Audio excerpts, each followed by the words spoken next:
दोस्तों, सोचिए, न्यूयॉर्क का एक बड़ा होटल, बाहर मीडिया का जमावड़ा और अंदर आमने सामने बैठे हैं भारत के विदेश मंत्री डॉक्टर एस जयशंकर और अमेरिका के विदेश मंत्री मार्को रूबियो।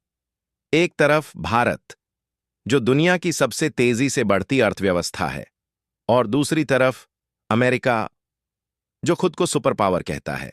लेकिन आज हालात ऐसे हैं कि दोनों देशों के बीच रिश्ते तनाव से गुजर रहे हैं, क्योंकि बात सिर्फ व्यापार की नहीं है। बात टैरिफ, रूसी तेल और सबसे बड़ा मुद्दा H-1B वीजा की है। सवाल यह है कि इस मुलाकात में हुआ क्या? क्या भारत और अमेरिका फिर से करीब आएंगे या फिर रिश्तों में दूरी और बढ़ेगी? दोस्तों, पिछले कुछ महीनों में अमेरिका और भारत के बीच खटपट बढ़ी है। डोनाल्ड ट्रंप ने भारत पर बड़ा झटका दिया। रूस से तेल खरीदने की वजह से भारत पर 25% का अतिरिक्त टैरिफ लगाया। और इतना ही नहीं, बाद में ये टैरिफ बढ़ाकर 50% कर दिया गया। यानी भारतीय सामान अब अमेरिका में पहले से बहुत महंगा हो गया। अब सोचिए, इसका असर किस पर पड़ा? सीधे सीधे भारतीय बिजनेस पर। और जैसे इतना काफी नहीं था, ट्रंप ने एक और बम गिरा दिया। H-1B वीजा का चार्ज बढ़ाकर कर दिया $1,00,000। दोस्तों, आप जानते ही हैं कि H-1B वीजा भारतीय IT प्रोफेशनल्स की लाइफलाइन है। हर साल लाखों इंडियंस इसी के जरिए अमेरिका में काम करते हैं। तो जाहिर है, भारतीय IT सेक्टर में हड़कंप मच गया। इसी बैकग्राउंड में न्यूयॉर्क में मुलाकात हुई एस जयशंकर और मार्को रूबियो के बीच। जगह थी लोटे न्यूयॉर्क पैलेस होटल। मौका था यूनाइटेड नेशंस जनरल असेंबली का 80वां सत्र। बैठक ऑफिशियली छोटी थी, लेकिन अहम बहुत।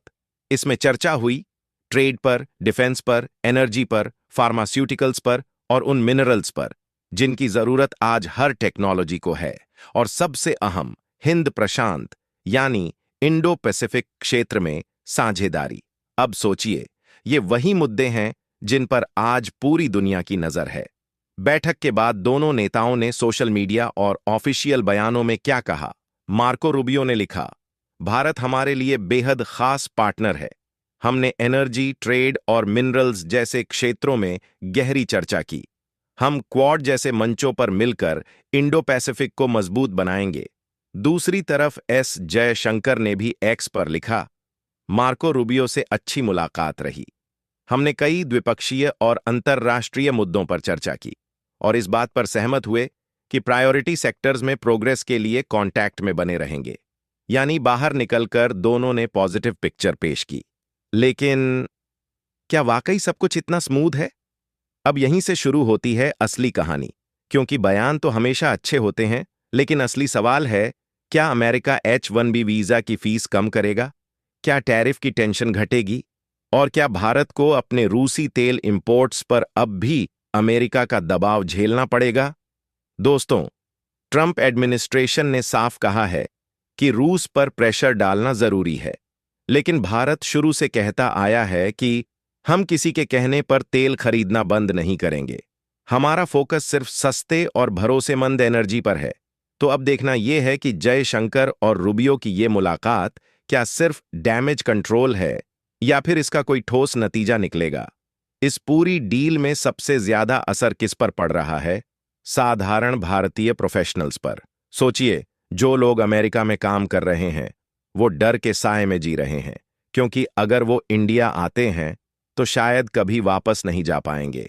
H-1B वीजा फीस इतनी बढ़ गई है कि कंपनियां नए लोगों को हायर करने से डर रही हैं। और यही वजह है कि आज भारत और अमेरिका की हर मुलाकात पर सबकी नजर रहती है। दोस्तों, जयशंकर और रूबियो की मुलाकात को आप एक तरह से टेस्ट केस मान सकते हैं। अगर यहां से रास्ता निकला तो आने वाले दिनों में ट्रेड डील और वीजा पॉलिसी पर भी सुधार हो सकता है। तो दोस्तों, सवाल वही है, क्या अमेरिका भारत को सबसे खास कहकर सच में अपने साथ बनाए रखेगा, या फिर टैरिफ और वीजा का खेल रिश्तों में खटास भर देगा? आप क्या सोचते हैं? क्या जयशंकर और रूबियो की यह मुलाकात भारत अमेरिका रिश्तों को नई दिशा देगी, या फिर यह भी बस एक और डिप्लोमेटिक फोटो ऑन पी है? कमेंट में अपनी राय जरूर बताइए। वीडियो अगर इंफॉर्मेटिव लगी हो तो लाइक और शेयर करना मत भूलिएगा। और हां, चैनल को सब्सक्राइब करके बेल आइकन दबाइए ताकि अगली बार जब भी भारत अमेरिका रिश्तों पर कोई बड़ी अपडेट आए आप सबसे पहले जानें।